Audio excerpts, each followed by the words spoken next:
example of basic integration and u substitution. But before that, I am going to show you a video. What is the meaning of basic integration and u substitution? Please watch it.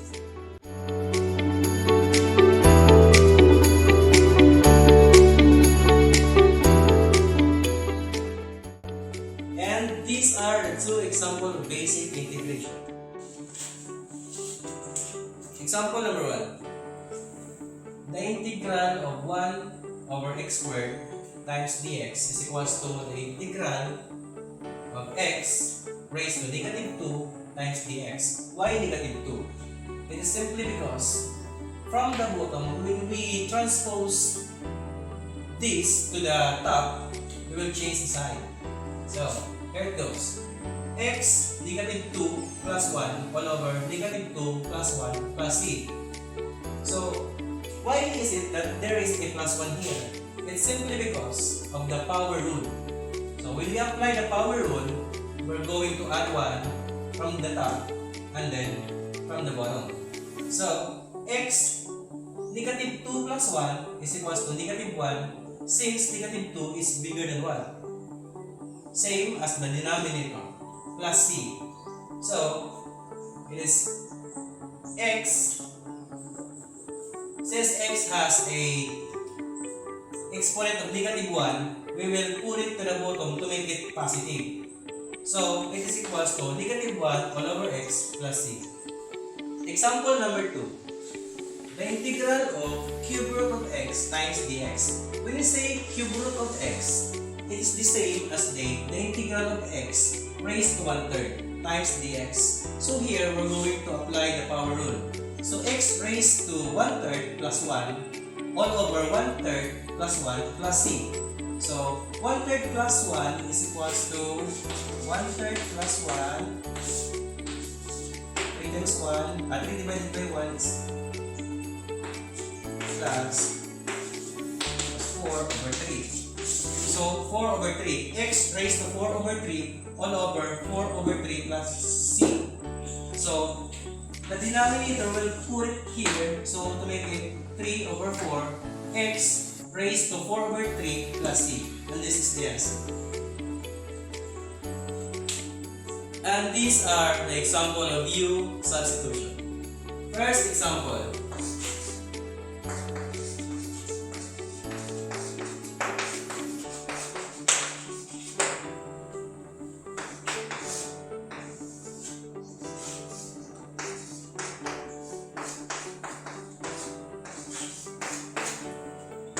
First example, the integral of the square root of 5x plus 4 times dx.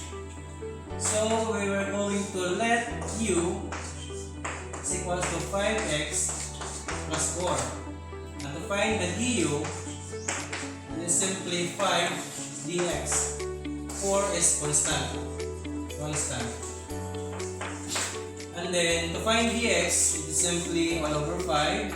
Cancel out this one, so dx is equals to du over 5.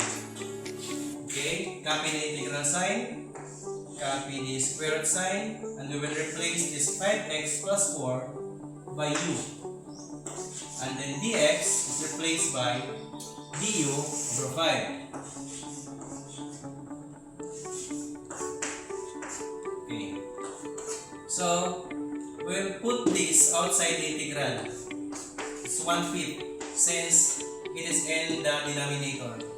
And the square root is we're going to is equals to equivalent to 1/2 du.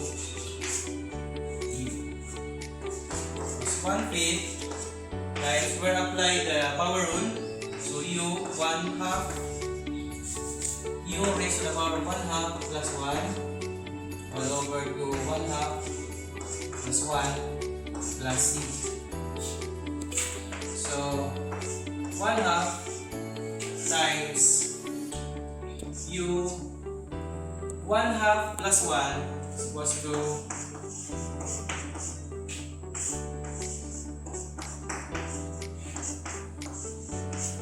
was 3 over 2. So this is u raised to 3 over 2 all over 3 over 2 plus c. So this is 5. Then this one here. So let's copy this 1/5 times q raised to 3 over 2 all over 3 over 2 plus c. This equals to 1/2. Since it is in the denominator, we're going to reciprocate this one. So 1/5 is 1/5 rather times 2 over 3 u raised to 3 over 2 plus c. So this equals to 1 times 2 is 2. 5 times 3 is 15. Copy the u and the exponent 3/2 3 over 2 plus c. So this equals to 2 over 15. And then we're going to replace this u since u is equals to 5x plus 4. 5x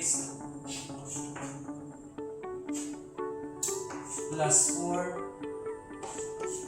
raised to 3 over 2 plus c. So this is the answer.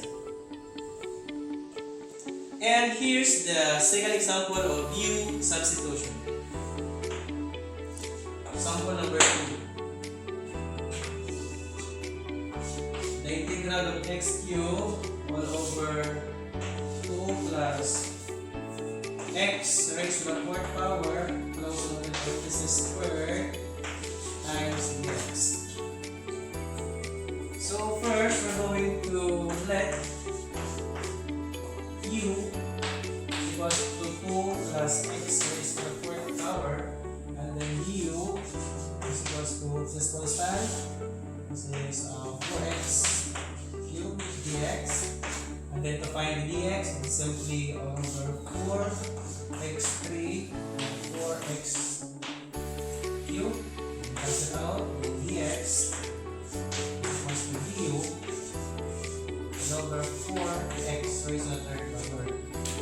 So here, copy the integral and copy the x cubed all over 2 plus x raised to the 4th power is same as u. So we're going to put u here, close the open parenthesis, raised to 2nd power times dx is equals to du over 4x raised to the 3rd power. So we'll cancel out this one, and then this 4 we're going to put outside the integral. Since 4 is in the denominator, we're going to put 1/4 here, and then u 1 over u. So it equals to 1/4 integral. So we're going to put du in the numerator.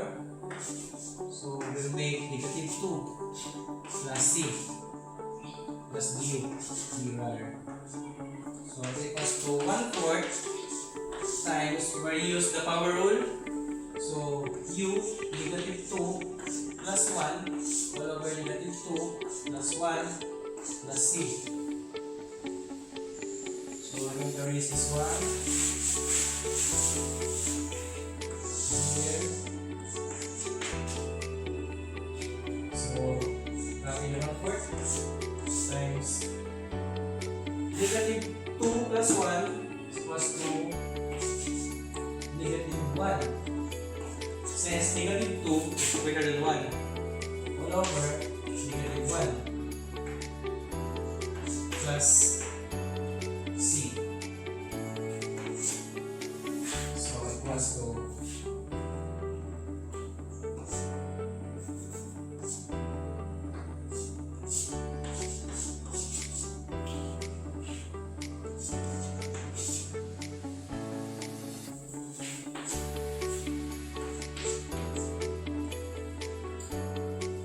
So 1 over 4 times u raised to a negative 1 all over negative 1 plus C. So, to make the U positive, we're going to put it in the denominator. So, here is the final answer. So, negative 1, 1 over 4, and replace the value of U.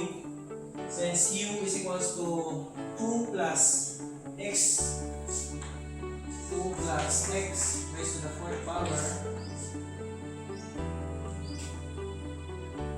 plus C. So, here's our final answer. And those are the example of basic integration and use substitution. I am Adrian de Lima Alvarico, Bachelor of Secondary Education, major in Mathematics 2. Thank you for watching.